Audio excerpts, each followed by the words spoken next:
എനിക്ക് ജോലിയൊന്നുമില്ല, ഞാനൊരു ഹൗസ് വൈഫാണ് എന്ന് പറയുന്ന ഈ ഒരു ഡയലോഗ് ഉണ്ടല്ലോ, എന്നെ പോലെ തന്നെ നിങ്ങളും പല പ്രാവശ്യം കേട്ടിട്ടുണ്ടാവും, ശരിയല്ലേ?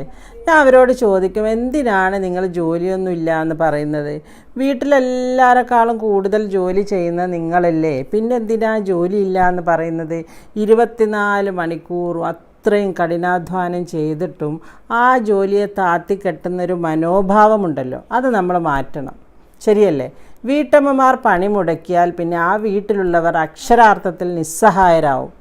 Hello all, I am doctor Aishabi. ഇന്ന് ഞാൻ സംസാരിക്കാൻ പോകുന്നത് എവിടെയും കണക്കാക്കപ്പെടാത്ത, അതേസമയം എത്ര എടുത്താലും തീരാത്ത വീട്ടമ്മമാരുടെ ജോലിയെ പറ്റിയാണ്. അവരല്ലേ managing director of our house? നമ്മുടെ വീട്ടിൻ്റെ മാനേജിങ് ഡയറക്ടർ ആരാണ്? നമ്മുടെ വീട്ടമ്മമാരാണ്. എന്നിട്ടും അവരുടെ ജോലിയൊന്നും ജോലിയല്ല എന്ന് അവർ തന്നെ പറയുക. അവരുടെ മൾട്ടി ടാസ്കിങ് കഴിവുകളുടെ ഒരു നീണ്ട ലിസ്റ്റ് എൻ്റെ അടുത്തുണ്ട്, ഞാൻ പറയാം. അടുക്കളയിൽ ദിവസേന പാചകം ചെയ്യേണ്ട വിഭവങ്ങൾ പ്ലാൻ ചെയ്യുക, 3 നേരത്തെ ഭക്ഷണത്തിൻ്റെ. വീടും പരിസരവും വൃത്തിയായി സൂക്ഷിക്കുക. അവശ്യ സാധനങ്ങൾ വാങ്ങിക്കൊണ്ടുവരിക. വസ്ത്രങ്ങൾ അലക്കി ഉണക്കി ഇസ്തിരിയിട്ട് ഓരോരുത്തരുടെ റൂമുകളിൽ അടുക്കി ഒതുക്കി വൃത്തിയോടെ വെക്കുക. ഭക്ഷണം പാകം ചെയ്യുക, ഭക്ഷണം വിളമ്പുക.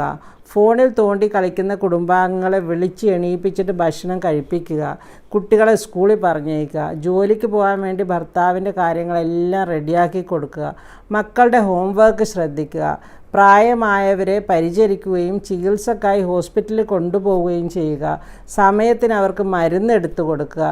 ചെറിയ കുട്ടികളുണ്ടെങ്കിൽ അവർക്ക് ബേബി സിറ്റിംഗ് ചെയ്യുക. കുട്ടികൾക്ക് അസുഖം വന്നാൽ രാത്രി മുഴുവനും ഉറക്കമൊഴിക്കുക. അല്ലറ ചില്ലറ ഗാർഡനിങ്. കുടുംബത്തിലെല്ലാവർക്കും മാനസിക ബുദ്ധിമുട്ടുകളോ പ്രശ്നങ്ങളോ വരുമ്പോൾ ആദ്യം കൺസൾട്ട് ചെയ്യുന്ന സൈക്കോളജിസ്റ്റാണ് നമ്മുടെ വീട്ടമ്മ.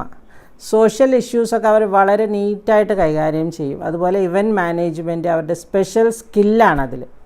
സ്ത്രീകളുടെ ഇത്രയും വലിയ വിലമതിക്കാനാവാത്ത സംഭാവനകളെ ജോലിയായി ആരും കണക്കാക്കുന്നില്ല എന്നതാണ് വാസ്തവം. അവർ രാജ്യത്തിൻ്റെ GDPയിൽ കോൺട്രിബ്യൂട്ട് ചെയ്യുന്നില്ല എന്ന ഒറ്റ കാരണം കൊണ്ട് ഒഫീഷ്യലി ആരും റെക്കഗ്നൈസ് ചെയ്യാത്ത ജോലിയാണ് നമ്മുടെ വീട്ടമ്മമാരുടെ തീരാത്ത ജോലി.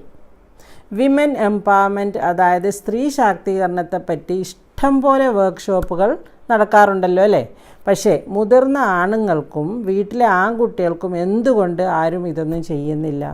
വീടുകളിലെ അമ്മമാരും ഭാര്യമാരും പെങ്ങന്മാരും എത്രമാത്രം കാര്യങ്ങൾ നിറവേറ്റുന്നുണ്ട് എന്ന് വീട്ടിലെ ആണുങ്ങൾക്ക് പൂർണ്ണ ബോധം ഉണ്ടാക്കണം. അവരും കഴിയുന്നത് പോലെ വീട്ടുജോലികളിൽ ഇവരെ സഹായിക്കണം. നമ്മൾ ഈ വക കാര്യങ്ങൾ നമ്മുടെ വീട്ടിൽ നിന്ന് തന്നെ തുടങ്ങി വെക്കണം. അവരെ നമ്മൾ ഹൗസ് വൈഫ് എന്നല്ല, ഹോം മേക്കേഴ്സ് എന്ന് വിളിക്കണം. മാത്രമല്ല, കുടുംബത്തിലെ സാമ്പത്തിക കാര്യങ്ങൾ കൈകാര്യം ചെയ്യാൻ അവരുടെ ഉപദേശവും തീരുമാനവും ഒക്കെ നമ്മൾ സ്വീകരിക്കണം. അവർ ഒരു ദിവസം ചെയ്യുന്ന ജോലിയുടെ കൂലി വേറൊരാളെ വെച്ച് ചെയ്യിപ്പിക്കുകയാണെങ്കിൽ എത്ര പൈസ നമ്മൾ അങ്ങോട്ട് കൊടുക്കേണ്ടി വരും എന്ന് കുടുംബത്തിൽ എല്ലാവരും കൂടെ ഇരിക്കുമ്പോൾ ചർച്ചാ വിഷയമാക്കണം. അവർക്ക് അവകാശപ്പെട്ട കൂലി എത്രയാവും എന്നുള്ളത് കണക്ക് കൂട്ടി നോക്കിയാൽ മനസ്സിലാവും ഇത് ചെറിയ പണിയല്ല, ചെറിയ കൂലിയല്ല എന്ന്. ലോകത്ത് ഒരു കൊല്ലം, അതായത് 365 ദിവസവും ലീവില്ലാതെ ജോലി ചെയ്യുന്നത് ആ ജോലി വീട്ടമ്മയുടേത് മാത്രമാണ്. ഇത് ഭാര്യമാരുടെ മാത്രം കടമയാകരുത്. നിങ്ങൾക്ക് പറ്റുന്ന രീതിയിൽ അവരെ സഹായിക്കുക. നിങ്ങളുടെ വീട് പരിപാലിക്കുന്നതിനും നിലനിർത്തുന്നതിനും ഒരുമിച്ച് പ്രവർത്തിക്കുക. അങ്ങനെ കാര്യങ്ങൾ മാറുമ്പോൾ വീട്ടമ്മമാരിൽ ഒരു ആത്മവിശ്വാസവും ഉത്സാഹവും ഉടലെടുക്കും. അപ്പോൾ അടുത്ത പ്രാവശ്യം ആരെങ്കിലും എനിക്ക് ജോലിയൊന്നുമില്ല, ഞാൻ വെറും ഒരു ഹൗസ് വൈഫാണ് എന്ന് പറഞ്ഞാൽ എങ്ങനെ മറുപടി പറയണമെന്ന് ഇനി ഞാൻ പറഞ്ഞു തരേണ്ടല്ലോ അല്ലേ? Thank you so much. Thank you for watching.